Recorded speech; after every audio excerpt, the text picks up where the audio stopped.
এখন এটা মানে হচ্ছে আপনি নবম থেকে 13তম গ্রেড পর্যন্ত বেসিক্যালি এই জায়গাটার ভেতরেই তো এই প্রতিযোগিতাটা বেশি হয়। এইখানে দেখেন, আপনি খেয়াল করেন 30%, 10%, 5%, 1% যে সংরক্ষণ আছে, যদি সেটি না পাওয়া যায় সেটা কিন্তু ফাঁকা থাকে। ওটা যে অন্য জায়গা থেকে নিয়ে ভরে দেওয়া হয় তা কিন্তু না। প্রথমত হচ্ছে ধরেন বিসিএসের কথাই ধরেন, প্রিলিমিনারিতে টিকতে হবে, প্রিলিমিনারিতে টিকবার পরে আপনি রিটেনে টিকতে হবে, রিটেনে টিকবার পরে আপনি সাইকোলজিক্যালে টিকতে হবে, সাইকোলজিক্যালে টিকবার পরে আপনি ভাইভাতে আসবেন, ওখানে গিয়ে কোটার হিসাব। এর আগ পর্যন্ত না কিন্তু, এমন নয় যে রিটেনে কোটা দিয়ে দিয়ে উঠিয়ে আনছে, এটা কিন্তু না। ওই কেবল ভাইভাতে গিয়ে ওই কোটাটা তখন সংরক্ষণ করা হচ্ছে, আর যদি না পাওয়া যায় ফাঁকা থাকছে। এখন আমি আপনাকে একটা বলি, আমি কিন্তু বারবার আমি একটা জায়গায় দাঁড়াবার চেষ্টা করছি যে মুক্তিযোদ্ধার কোটাটা নিয়েই তো এত বেশি কথা হচ্ছে, এর প্রতি আমি সম্মান দেখাতে চাই।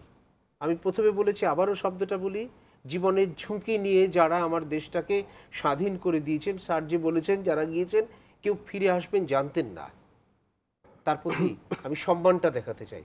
সম্মানটা কেমন স্যারের মনে আছে, আপনারও হয়তো মনে আছে, 70-এর দশকে ভারতে একজন মুসলিম প্রেসিডেন্ট হলেন, ফখরুদ্দিন আলী আহমেদ, প্রথম একজন মুসলমান সর্বভারতের প্রেসিডেন্ট হচ্ছেন।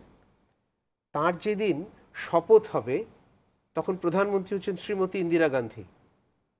তিনি খোঁজ করতে শুরু করলেন যে প্রেসিডেন্ট শপথ গ্রহণ করবেন একজন মুসলমান, এই ভারতবর্ষ এক সময় মোগলরা শাসন করেছে, অতএব খুঁজে বের করি কোনো মোগল পাওয়া যায় কিনা, তাদের কোনো বংশধর পাওয়া যায় কিনা, তাকে প্রথম সারিতে বসাবেন।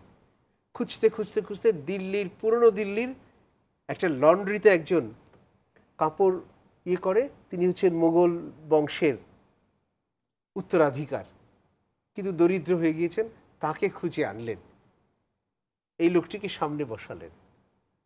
আপনি বিশ্বাস করেন সেই 74-এ পত্রপত্রিকা সব জায়গায় কি প্রশংসা, যে এই তো সম্মান, এটা একটা সম্মান, আর কিছু না। মার্কিন যুক্তরাষ্ট্রে এখনও রেড ইন্ডিয়ানদেরকে একটা সম্মান দেয়, এটা সম্মান দিতে হয়। ঐতিহ্যের প্রতি, ইতিহাসের প্রতি, গৌরবের প্রতি, স্পর্ধার প্রতি সম্মান যদি জাতি না দেখায়, এ ভারী অন্যায়।